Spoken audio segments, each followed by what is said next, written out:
আমাদের সংসারগুলোতে দেখবেন ঘরে ঘরে এই ব্যারাম, এই রোগ প্রতিটা সংসারে কম বেশি আছে। প্রতিটা সংসার। একটা পুরুষ বোন যায় ভাবির বিরুদ্ধে তার কান ভারী করে অযথাই, ভাবি যায়া ননদের বিরুদ্ধে স্বামীর কাছে কান ভারী করে, মা যায়া ছেলের কাছে বৌমার বিরুদ্ধে তার কান ভারী করে, বৌমা যায়া দেখা যায় স্বামীর কাছে গিয়া শাশুড়ির বিরুদ্ধে কান ভারী করে। ইন্নামাল মুমিনুনা ইখওয়াহ, নিশ্চয়ই ইমানদাররা একে অন্যের ভাই। তাদের একের সাথে অন্যের সম্পর্ক হলো ভ্রাতৃত্ব সুলভ সম্পর্ক। ফাসলিহু বাইনা আখওয়াইকুম, অতএব তোমরা তোমাদের যে ভাই আছেন, মুসলমান ভাই আছেন, তাদের সঙ্গে কোনো রকম বিবাদ, বচসা, মতপার্থক্য যদি তৈরি হয় তাহলে তোমরা সেটাকে মীমাংসা করো, অর্থাৎ নিজেদের মধ্যকার সমস্যাগুলোকে যথাসম্ভব তোমরা মীমাংসার মাধ্যমে সমাধান করো। এই যে মীমাংসার মাধ্যমে সমাধান করা, এটা আল্লাহ তাআলার তরফ থেকে দেওয়া একটা গুরুত্বপূর্ণ নির্দেশনা। এই নির্দেশটা আজকের মাহফিল থেকে আমরা নিয়ে বাড়িতে যাব ইনশাআল্লাহ। যদি দুজন মুসলমানের সাথে কোনো কারণে মনোমালিন্য হয়, কোনো কারণে ভুল বুঝাবুঝি হয়, ঝগড়া ফাসাদ হয়ে যায়, দূরত্ব তৈরি হয়, আমরা সেখানে তাদের ঘর পোড়াতে নিজেদের আলোগুলো পোড়া দেওয়ার চেষ্টা করব। কি বলেন? দুজন মুসলমানের সাথে গন্ডগোল লাগছে, তাদের এই ঘর পোড়াতে এই চান্সে আমরা নিজেদের আলোগুলো পোড়া দেব? কিন্তু আমরা সেই কাজটা করি না করি না? ভাইরা আমার, আমি ইবাদত বন্দেগী নিয়ে, আমাদের দেশে মুসলমানদের ইবাদত বন্দেগী নিয়ে এত বেশি চিন্তিত না, যত বেশি আমার দুশ্চিন্তা হয় আমাদের মুআমালাত এবং আখলাক নিয়ে। ইবাদতে মুসলমানও এদেশে খুবই কম, যাও আছে তাও আবার ভুলভাল অনেকের মধ্যে প্রচুর পরিমাণে ভরা। কিন্তু মুআমালাত, লেনদেন, কায় কারবার, আখলাক, আচরণ, যেগুলো একজন মুসলমানের মধ্যে থাকা বাঞ্ছনীয়, আবশ্যক, কোরআনের নির্দেশনা, সেগুলো ইবাদত যেটুকু আছে সেটুকুও নাই। অর্থাৎ ভালো আচরণওয়ালা মুসলমান একেবারেই কম। নামাজ পড়ে ঠিকই, কিন্তু আরো জনের পিছে লাগে, আছে না নাই? অযথা। অনেক সময় তো স্বার্থের কারণে পিছনে লাগে, অনেক সময় স্বার্থ টার্থও নাই, এটা তার খাসলত, একজনের পিছে লাগা। কারোর একটা দোষ পাইলেই হলো, এটার মার্কেটিং অফিসার হয়ে যাওনি। রাস্তা রাস্তায়, মোড়ে মোড়ে, চায়ের দোকানে, এর কাছে ওর কাছে, এর ছোট করা, ওর তাচ্ছিল্য করা, মানুষের পিছে লাগালাগি করা, এটা কোনো মুসলমানের খাসলত না, কোনো মুসলমানের চরিত্র। ভাইয়ের আমার, আল্লাহর কাছে আমাদের সবচেয়ে ওজনী আমল হলো আমাদের আচরণ, আখলাক, মুআমালাত, যে মানুষের পিছে লাগালাগি করব না, শত্রুতা বিদ্বেষ করব না।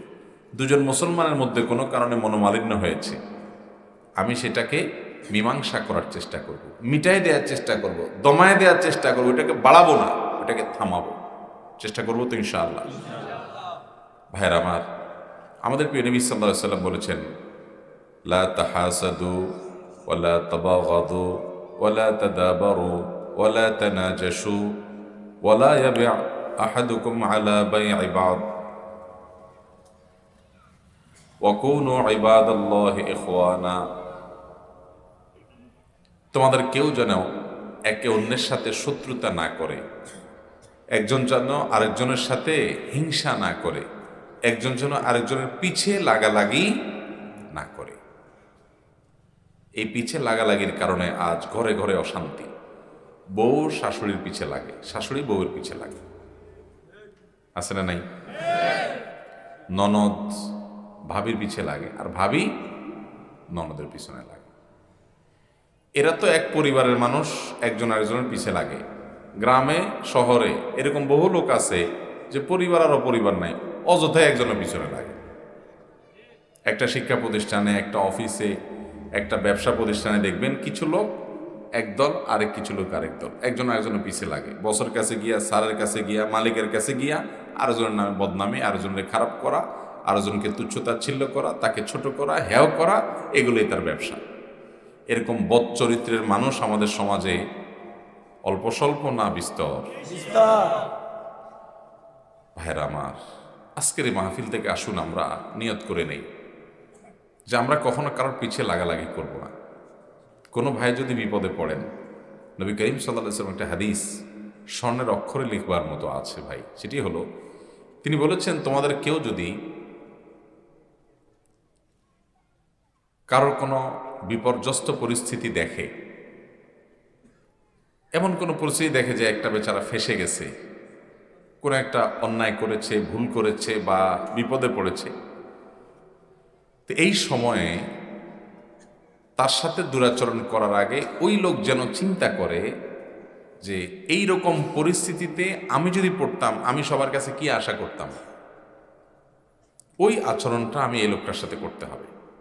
যে আল্লাহ যদি না করুক, আমি যদি করতাম এই বিপদে, সে যে বিপদে পড়ছে এখন, তাহলে এই বিপদে পড়ার পর আমি আশা করতাম কি যে সবাই আমার প্রতি আন্তরিক হোক, দয়ার আচরণ করুক, কেউ আমার পিছে লাগালাগ না, এটা নিয়ে বাড়াবাড়ি না করুক, আমাকে যথাসুন্দর ক্ষমা সুন্দর দৃষ্টি দেখুক, এটা আমি চাইতাম। তাহলে এখন যেহেতু অন্যজন পড়ে গেছে, তো ওই একই আচরণ আমি করব, যে আমি নিজে এই জায়গায় পড়লে যে চাওয়া মানুষের কাছে থাকতো, যে এক্সপেকটেশন থাকতো, ওইটা আমি আচরণ হিসাবে এখানে ইমপ্লিমেন্ট করব। এটা যদি হয় তো দুনিয়াতে আল্লাহ না করো কখনো এরকম পরিস্থিতির মুখোমুখি হলে আল্লাহ তাআলা আমাকে হেফাজত করবেন। আর না হলে আমি একজন মানুষের বিপদ দেখে ঠাসা দিয়ে ধরলাম, তার পিছনে পড়লাম, তো আল্লাহ রাব্বুল আলামিন ওই রকম বিপর্যস্ত পরিস্থিতির মধ্যে অবশ্যই আপনাকে ফেলবেন। আল্লাহ তাআলা আমাদের চরিত্রগুলোকে সেজন্য সুন্দর করার তৌফিক দান করুন। ভাইরা আমার, আমাদের সংসারগুলোতে দেখবেন ঘরে ঘরে এই ব্যারাম, এই রোগ প্রতিটা সংসারে কম বেশি আছে। প্রতিটা সংসার। একটা পুরুষ বোন যায় ভাবির বিরুদ্ধে তার কান ভারী করে অযথাই, ভাবি যায়া ননদের বিরুদ্ধে স্বামীর কাছে কান ভারী করে, মা যায়া ছেলের কাছে বৌমার বিরুদ্ধে তার কান ভারী করে, বৌমা যায়া দেখা যায় স্বামীর কাছে গিয়া শাশুড়ির বিরুদ্ধে কান ভারী করে। তো এরকম কান ভারী করা রোগ আমাদের মধ্যে আছে, প্রচুর পরিমাণে আছে। মসজিদগুলোতেও আছে, মাদ্রাসাগুলোতে আছে, ধর্মীয় প্রতিষ্ঠানের মধ্যে আছে। প্রিন্সিপাল সাহেব, মোহতামিম সাহেবের সাথে যার একটা সম্পর্ক আছে, সে যার সাথে বর্ণা তার বিরুদ্ধে বলে কান ভারী করা। মসজিদের দেখা গেল যে কিছু মুসল্লির বিরুদ্ধে অন্য কিছু মুসল্লিকে খেপায় তোলা, সভাপতি সাহেবের সাথে কারোর সম্পর্ক ভালো আছে তো অন্য সদস্যদের বিরুদ্ধে কথা বলা, এই যে মানুষের বিরুদ্ধে লাগা, এই রোগ, এই ব্যারাম মানবীয় চরিত্রের মধ্যে সবচেয়ে খারাপ চরিত্র একটা। এই চরিত্রটা আমাদের মধ্যে ব্যাপক হারে, এই রোগের রোগী এত বেশি। এদেশে এত জেনাকার নাই, এদেশে এত হারামখোর নাই, এদেশে এত চুরি কর্ণওয়ালা মানুষ নাই, এদেশে এত ডাকাতি কর্ণওয়ালা মানুষ নাই, এত মাদক আসক্ত মানুষ নাই, যত মানুষের পিছনে লাগা মানুষ আছে। মানুষের পিছনে লাগার চরিত্রটা দেখবেন যে অনেক ফেরেশতা সুলভ মানুষ। পাঁচ ওয়াক্ত নফল নামাজও পড়ে, মুখে দাড়িও আছে, টুপিও আছে মাথায়, গায়ে পাঞ্জাবিও আছে, জিকির আজকার তসবিহ তেলাওয়াত করে, কিন্তু মানুষের পিছনে লাগার এই বদভ্যাস আছে। আমরা তওবা করতে পারবো তো ইনশাআল্লাহ? সারাদিনে আমার দ্বারা যেন কারোর পিছু লাগালাগি না হয়, কারোর পিছু লাগালাগি করবো না ভাই। লাগলে সামনে লাগবো। সামনে লাগা বুঝেন? সামনে মানে হলো কোনো লোকের দোষ দেখছেন, সুন্দরভাবে বিনয়ের সাথে তাকে বলে দেন, ভাই তোমার এই কাজটা ভালো হয়নি, তুমি এটা না করলে ভালো। আর যদি বললে সেখানে বরং আরো ঝামেলা হবে, সে আপনার সাথে গন্ডগোল ফাসাদ করতে আসবে, তাহলে দরকারই নেই তার চরকা সে তেল দেখ, আপনি নিজের চরকা তেল দেন। কিয়ামতের ময়দানে আল্লাহ তাআলা কি আপনার কাছে আরেকজনের হিসাব চাবে না আপনার হিসাব চাবে? তাহলে আপনি আরেকজনের এত চিন্তা কেন করবেন? আল্লাহ তাআলা আমাদেরকে বুঝার তৌফিক দান করুন। ভাইরা আমার, ইসলামের নামেও দেখা যায় আমরা এক গ্রুপ আরেক গ্রুপের পিছনে লাগালাগি করি। ভাইরে, আমার কবরে আমাকে যেতে হবে, আপনার কবরে আপনি যাবেন। একজন বুকের উপরে হাত বাঁধে, আরেকজনের নাভির নিচে হাত বাঁধে, এটা নিয়ে গন্ডগোল, এটা নিয়ে ফাসাদ। একজনে একটা পদ্ধতি আমল করে, আরেকজন আরেক পদ্ধতির উপর আমল করে, একজন ইমামের ইস্তেহাদকে অনুসরণ করে, আরেকজন ইমামের ইস্তেহাদকে অনুসরণ করে, একজন এক আলিমকে অনুসরণীয় মনে করে, আরেকজন অন্য আলিমকে অনুসরণীয় মনে করেন। এটা নিয়ে আমাদের মধ্যে দ্বন্দ্ব, গন্ডগোল, ফাসাদ, লাগালাগি, কামড়াকামড়ি আছে না নাই? আল্লাহ তাআলা আমাদেরকে হেফাজত করুন। আমরা দিনের খেদমতের নামে এমন কাজ করছি যেটাতে দিনের খেদমত হচ্ছে না, নিজের আমল নামা বরবাদ হচ্ছে। আমি আল্লাহ তাআলার কাছে আমার নিজের জন্য জবাবদিহি করা লাগবে, আপনাকে আপনার জন্য জবাবদিহি করা লাগবে। আমার কবরে আপনি যাবেন না, আপনার কবরে আমি যাব না। ডক্টর খন্দকার আব্দুল্লাহ জাহাঙ্গীর রাহিমাহুল্লাহ তিনি বলতেন, জীবনে 4 রাকাত নামাজ পড়তে গেলে 4000 চিন্তা মাথায় আসে। একটা ফ্রেশ 4 রাকাত নামাজ আল্লাহর সামনে উপস্থাপন করব, পেশ করব, হাজির করব যে মালিক এই 4 রাকাত নামাজ জীবনে করতে পারছি, এখানে একবারের জন্য অন্য কোনো দিকে মন যায় নাই। ধীরস্থিরতা ছিল, খুশু ছিল, খুজু ছিল, মনোযোগ ছিল, আন্তরিকতা ছিল, মোহব্বত ছিল, ভক্তি ছিল, শ্রদ্ধা ছিল, আজমত ছিল, নামাজের মধ্যে কোনো ত্রুটি ছিল না, সব ঠিকঠাক মতো করে এই 4 রাকাত নামাজ নিয়ে হাজির হয়েছি। এই কথা বলা, বুকে হাত দিয়ে বলার মতো হিম্মত পর্যন্ত নাই। এতটুকু ভালো কাজও নিজের জন্য নিজে করতে পারি নাই, সেখানে আরেকজন কি করছে না করছে তার পিছে আমরা লাগতেছি। শয়তান আমাদেরকে এটাকে দিনের খেদমত বানায় দিস। কিছু লোক দেখবেন সোশ্যাল মিডিয়াতে, ফেসবুকে, অফলাইনে, অনলাইনে শুধু এর পিছনে লাগা, ওর দোষ ধরা, এরটা ঠিক না, ওরটা বেঠিক হয়ে গেছে, ও গোমরা হয়ে গেছে। অবশ্যই ভুলকে ভুল বলতে হবে, কিন্তু এর মানে এই না যে এটাই আমার একমাত্র ডিউটি, এটাই আমার একমাত্র কাজ, এমনটা হতে পারে না। একজন মুসলমান তার চিন্তা থাকবে তিনি আগে নিজেকে জাহান্নামের আগুন থেকে বাঁচাবেন। আপনি নিজে কত অপরাধ থেকে নিজেকে বাঁচাতে পেরেছেন, আলহামদুলিল্লাহ। এর পাশাপাশি আপনার কোনো মুসলমান ভাই অন্যায় করলে তাকে হিকমা এবং মাউইজা হাসানাত দ্বারা পারলে বুঝান। মনে রাখবেন, শাসক সুলভ আচরণ করে, শুধু ফতোয়া জারি করে উম্মতকে কখনো সঠিক পথে আনা যাবে না, হেদায়েতের পথে আনতে পারবেন না। নিজের জেদ মিটাতে পারবেন, কাজের কাজ কিচ্ছু হবে না।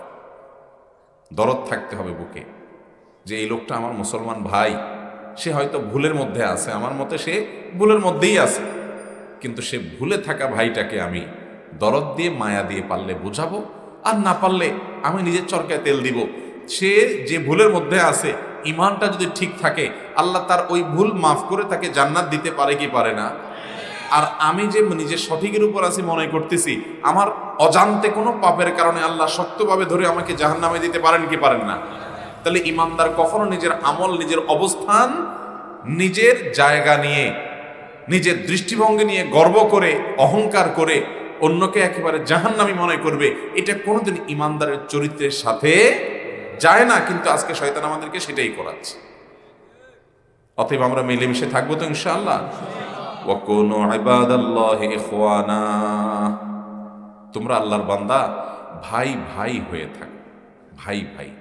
হ্যাঁ, ভাই ভাই যেরকম মিলেমিশে থাকে। আচ্ছা, ভাই ভাই কি হয়?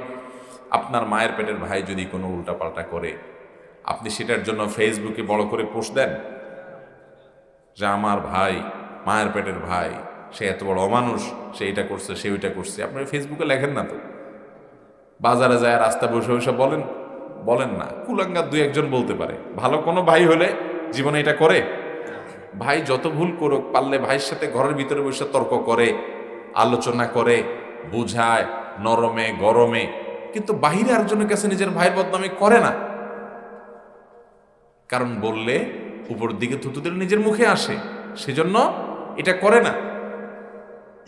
ভাইকে যেরকম মানুষ সংশোধন করে নিজের ভাইয়ের ভুল ভ্রান্তিকে, আমার সব মুসলমানরা আমার ভাই, সব মুসলমানরা আমার ভাই। একজন আহলে হাদিস মুসলমান সেও আপনার, একজন হানাফি মুসলমান সেও আপনার ভাই। এটা যদি অন্তরে নিতে না পারেন, তো আপনার ইসলামটাকে নতুন করে ধারায় নিতে হবে। আপনার মধ্যে ত্রুটি আছে, আপনার ইসলামের দৃষ্টিভঙ্গি নিয়ে আপনার ত্রুটি আছে, এটা নিয়ে চিন্তা করার সুযোগ আছে যে আপনার ভিতরে ভ্রাতৃত্ব সুলভ দৃষ্টিভঙ্গি এখনো আসে নাই।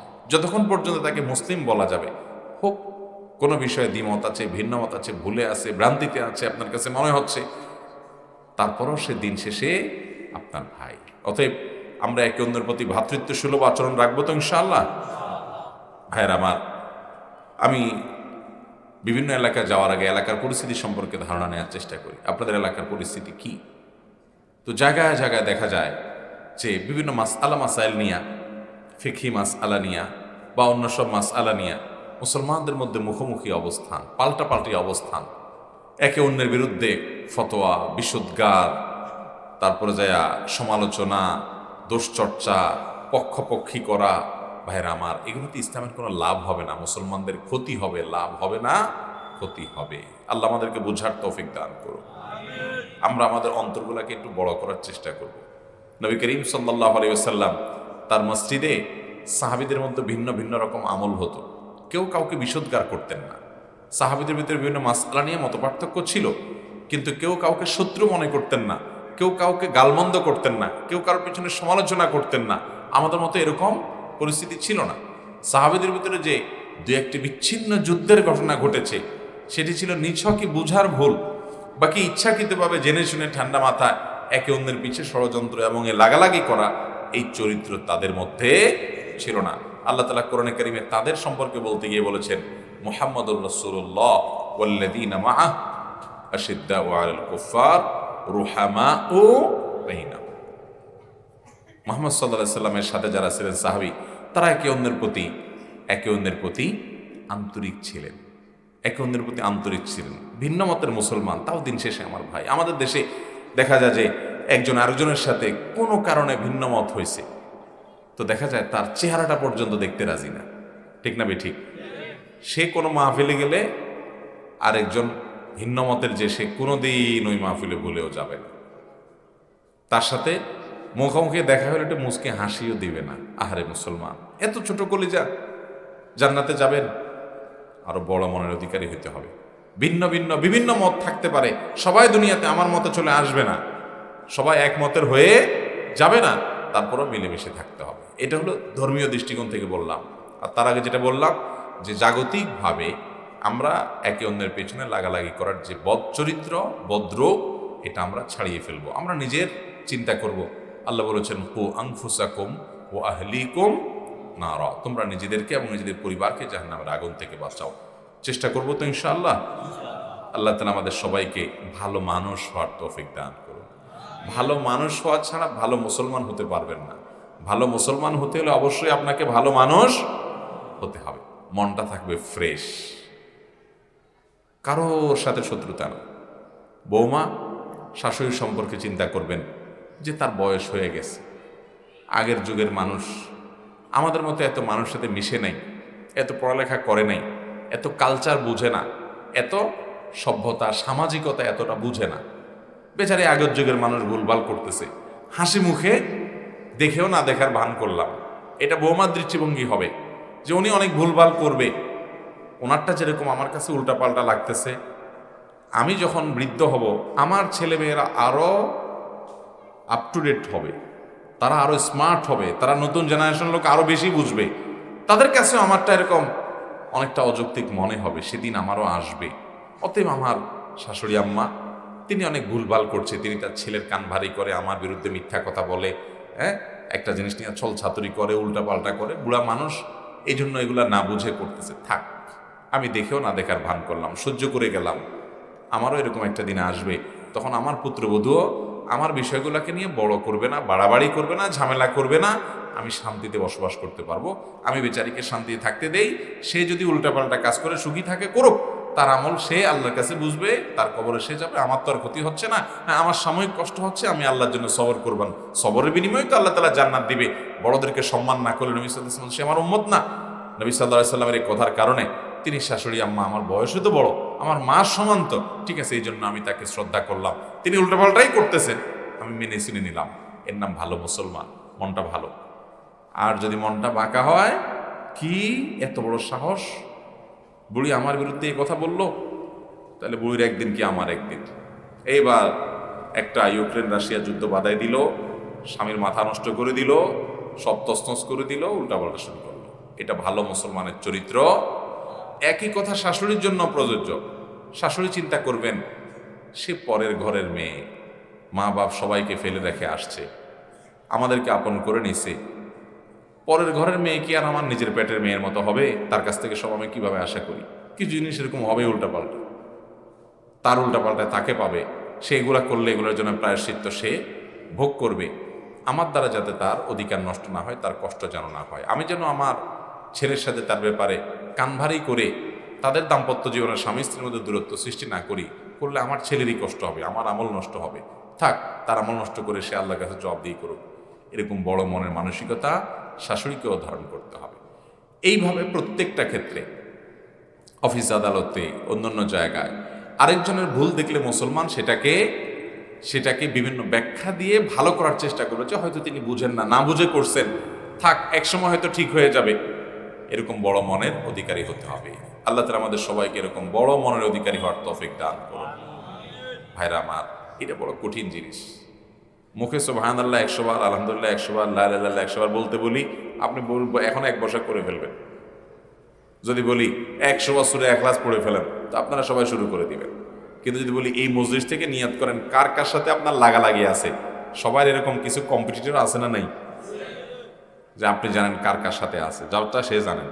এখন যদি মজলিস থেকে বলি যে মন থেকে লাগালাগিগুলোকে একদম ডিলেট করে পুরো প্রোফাইলটাকে ক্লিন করে দিয়ে একদম ফ্রেশ করে আমি আল্লাহ তাআলার কাছে একদম খালেস বান্দা হয়ে যাব, সবার প্রতি উদার মানসিকতা নিয়ে মাফ করে দিয়ে, ভাইরা আমার, শত শত হাজার হাজার লক্ষ লক্ষ তাসবিহ চেয়ে এটা উত্তম আমল হবে ইনশাআল্লাহ।